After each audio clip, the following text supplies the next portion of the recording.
Assalamualaikum warahmatullahi wabarakatuh. Kami dari kelompok 1 akan membahas tentang perbedaan sistem irigasi di Indonesia dan Jepang. Dengan saya sendiri, Rahmat Aditya Pratama, teman saya M. Lukman Aulia, Muhammad Nazril, M. Arterio Widi Atmaja, dan Reinhard Panggabean. Di sini dapat kita lihat secara geografis letak Indonesia dan Jepang berbeda. Kalau Indonesia itu ada di daerah selatan di sini. Kemudian untuk daerah Jepang itu sedikit ke utara, di bagian atas sini adalah bagian Jepang. Perkenalkan, nama saya Reinhard Panggabean dengan NIM 221081110011. Ini saya akan melanjutkan yaitu latar belakang. Untuk latar belakang, sistem irigasi memegang peranan penting dalam mendukung sektor pertanian, terutama dalam memastikan ketersediaan air bagi tanaman. Indonesia dan Jepang memiliki pendekatan yang berbeda dalam pengelolaan irigasi, disesuaikan dengan kondisi geografis, iklim, serta teknologi yang tersedia. Pemaparan kali ini akan mengulas bagaimana sistem irigasi diterapkan di kedua negara, tantangan yang dihadapi, serta upaya pengembangannya. Untuk sistem irigasi di Indonesia memiliki berbagai jenis sistem irigasi yang berkembang sesuai dengan kebutuhan pertanian di setiap daerah.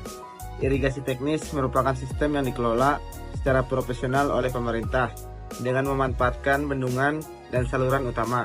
Selain itu, terdapat irigasi semi teknis, yaitu pengelolaannya melibatkan petani dengan pengawasan pemerintah.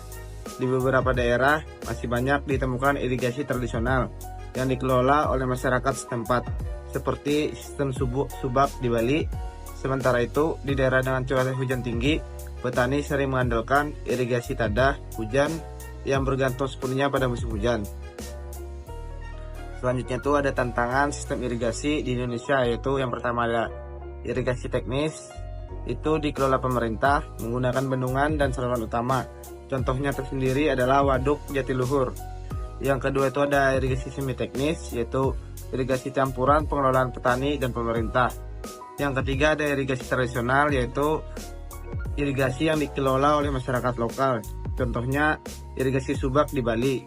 Yang keempat itu ada irigasi tadah hujan. Itu adalah irigasi yang mengandalkan curah hujan tanpa sistem distribusi tetap. Tantangan sistem irigasi di Indonesia. Yang pertama ada ketergantungan musim hujan, yang mana menghambat produksi saat musim kemarau. Yang kedua, ada kerusakan infrastruktur. Banyak saluran air yang mengalami sedimentasi karena kerusakan infrastruktur. Tiga, ada konflik penggunaan air. Persaingan antar pertanian, industri, dan kebutuhan domestik menjadi tantangan sistem irigasi Indonesia. Yang keempat, ada alih fungsi lahan. Berkurangnya lahan pertanian akibat pembangunan perumahan dan industri. Oke, selanjutnya ada upaya pengembangan sistem irigasi di Indonesia. Yang pertama, pembangunan bendungan dan embung, yaitu menyediakan cadangan air saat kemarau. Yang kedua, revitalisasi jaringan irigasi, yaitu perbaikan saluran irigasi yang rusak. Yang ketiga, penerapan teknologi modern, yaitu persaingan antar pertanian, industri, dan kebutuhan domestik. Yang keempat, pelatihan dan edukasi petani, yaitu meningkatkan kesadaran tentang efisiensi air. Selanjutnya, sistem irigasi di Jepang. Di Jepang, sistem irigasi telah berkembang dengan memanfaatkan teknologi tinggi dan sistem otomatisasi. Negara ini mengandalkan sumber air dari gunung, sungai, danau, serta pemanfaatan air daur ulang untuk kebutuhan pertanian. Teknologi sensor dan sistem irigasi otomatis digunakan untuk mendistribusikan air secara efisien, sehingga setiap tanaman mendapatkan suplai air yang cukup tanpa pemborosan. Selain itu, Jepang memiliki sistem drainase yang sangat baik, yang berfungsi tidak hanya untuk mengalirkan air ke sawah, tetapi juga untuk mencegah banjir yang dapat merusak tanaman. Oke. Ada keunggulan dan tantangan sistem irigasi di Jepang. Yaitu keunggulannya, yang pertama distribusi air merata karena penggunaan teknologi. Yang kedua, sistem penyimpanan air yang optimal. Yang ketiga, kurangnya resiko banjir di lahan pertanian. Selanjutnya ada tantangan. Yang pertama, biaya operasional yang tinggi dikarenakan infrastruktur yang canggih. Yang kedua, resiko terjadi kegagalan sistem karena tergantungnya pada teknologi. perkenalkan, saya M. Lukman Aulia. Saya akan menjelaskan tentang perbandingan sistem irigasi Indonesia dan Jepang.